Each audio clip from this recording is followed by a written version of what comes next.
Welcome to part 2 of the Blender Jack-o'-lantern tutorial. If you followed along with the modeling in part 1, you should have something like this. If you haven't seen part 1 yet but would like to, the link is in the description. In this video, we're going to apply some finishing touches to our pumpkin model, adjust our lighting, and create the materials for the jack-o'-lantern. Let's get right into it. We'll start by making a backup of our jack-o'-lantern collection since we're going to apply some of the modifiers we set up. Applying a modifier is a destructive change, meaning you can't undo it if you change your mind later, so it's always a good idea to make a backup in case something goes wrong. Right-click your jack-o'-lantern collection and select Duplicate Collection. Then, rename it to Backup and hide the collection so you don't unintentionally modify it. Now select your pumpkin, go to the Modifiers tab, and begin applying the modifiers one by one from top to bottom. Before applying the Boolean modifier, tab over to Edit Mode, hit 3 on the number row to go to Face Select, and hit A to select all the faces. Go back to Object Mode, apply the Boolean modifier, and go back to Edit Mode. You'll notice the faces inside the pumpkin aren't selected. Hit Ctrl-I to invert your selection, and press X and delete the faces. Now the point light we place inside will be able to shine through the cutouts. Head back to Object Mode and apply the Displace modifier. Let's form the interior of the pumpkin by going to Edit Mode, hitting A to select all the faces, E to extrude, then right-click to set the new faces on top of the old ones. Hit S and scale inwards to create the pumpkin interior. Be careful not to extrude and right-click more than once, as every time you extrude, you create new geometry. Having overlapping geometry can mess up the shading, and I've found the traditional method of merging excess vertices doesn't work well here. If you mess up to the point of no return, just duplicate a copy of the backup you made and try again. With the interior faces still selected, hit Ctrl+ on the number pad once to expand the selection. Then, go to Object Data Properties, click the plus sign to add a vertex group, rename it, and assign the interior faces. You'll know it assigned properly if you click Deselect and it deselects the interior. Add another vertex group, rename it Exterior, and select the interior faces again. Hit Ctrl-I to invert your selection and assign that to the exterior vertex group. Again, you'll know you assigned it properly if you click Deselect and it deselects the exterior.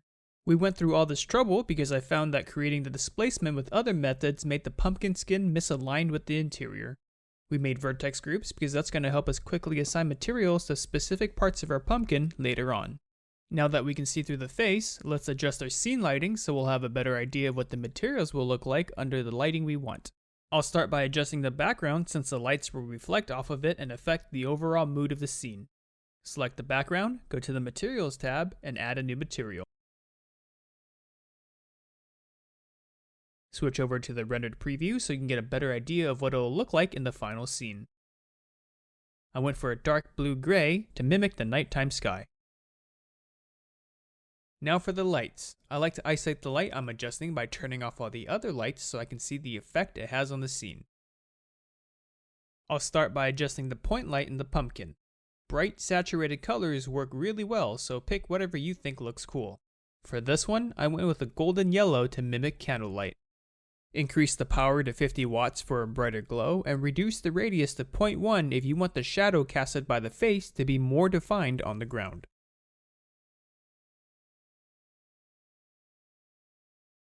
Now for the backlight. Crank up the power so you can see it. 800 watts is a good starting point.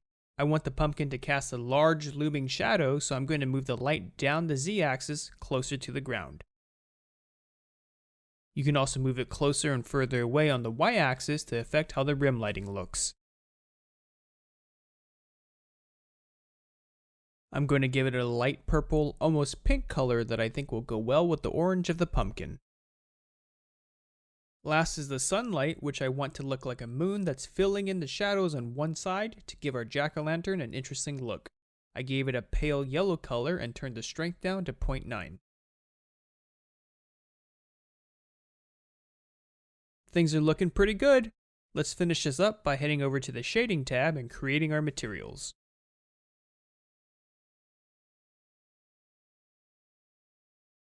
Select the pumpkin, create a new material, and rename it Pumpkin Exterior. Then, we'll change the base color. This doesn't look too bad, but we can do better.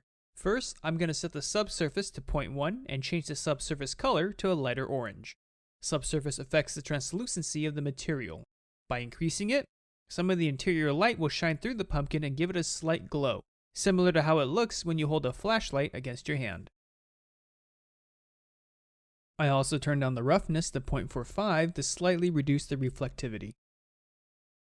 With the pumpkin still selected, tap over to Edit mode.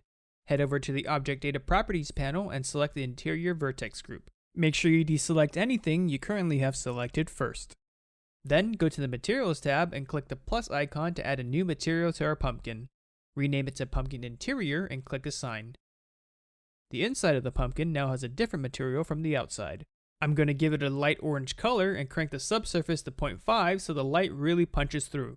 I'll also set the subsurface color to yellow and increase the roughness to 1. Now when you look at the edge cuts of the face, you'll see a nice gradient. The parts closest to the center are yellow since there's a lot of light shining through, but as it moves towards the outside it transitions into orange, blending in nicely with the skin.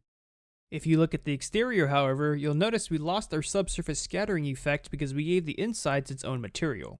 To fix this, we can hit Shift A to add a mix shader and mix the principled BSDF with the translucent BSDF. Set the color to the same yellow as the subsurface color and the effect should come back.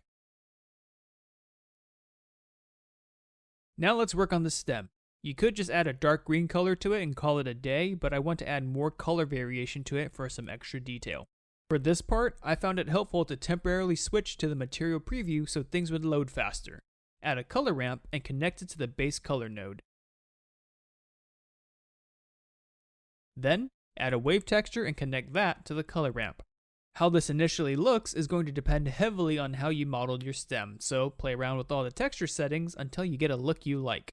I'm setting this up so we'll have a green stem with darker green lines running through it, represented by the black lines we see currently. The pattern might look odd from certain angles, so make sure you set it up with the camera perspective in mind. If you need to move the texture around, you can use the Node Wrangler add-on, which comes with Blender by default. Select the texture and hit Ctrl-T to bring up the mapping nodes. To enable the Node Wrangler, go to Edit, Preferences, Add-ons, and search for it in the search bar. Then check the box. It'll now be enabled for this project and all future projects until you decide to disable it. You can use it to rotate and scale the texture as you see fit.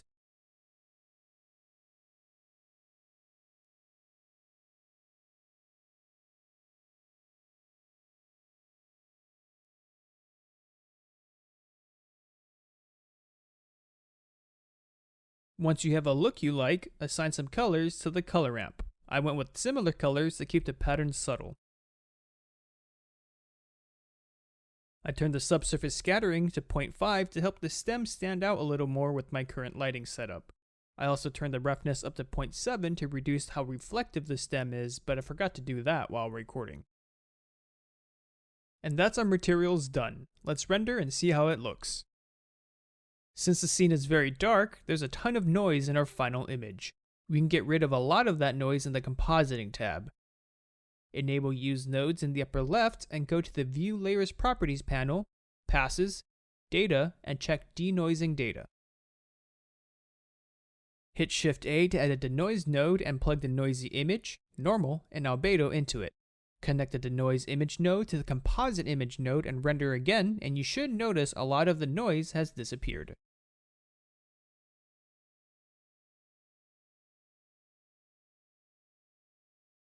If your machine renders quickly, you can increase the number of samples in your render as well to help with the noise. And that's it. If you want to add more pumpkins to your scene, all you have to do is duplicate your jack-o'-lantern backup collection, swap out the face, and repeat the steps in this video. If you have any questions, feel free to ask in the comments. Have fun making your spooky pumpkins, and if you decide to post your render to Instagram or Twitter, tag me in it because I'd love to see your work. Links to my socials are in the description.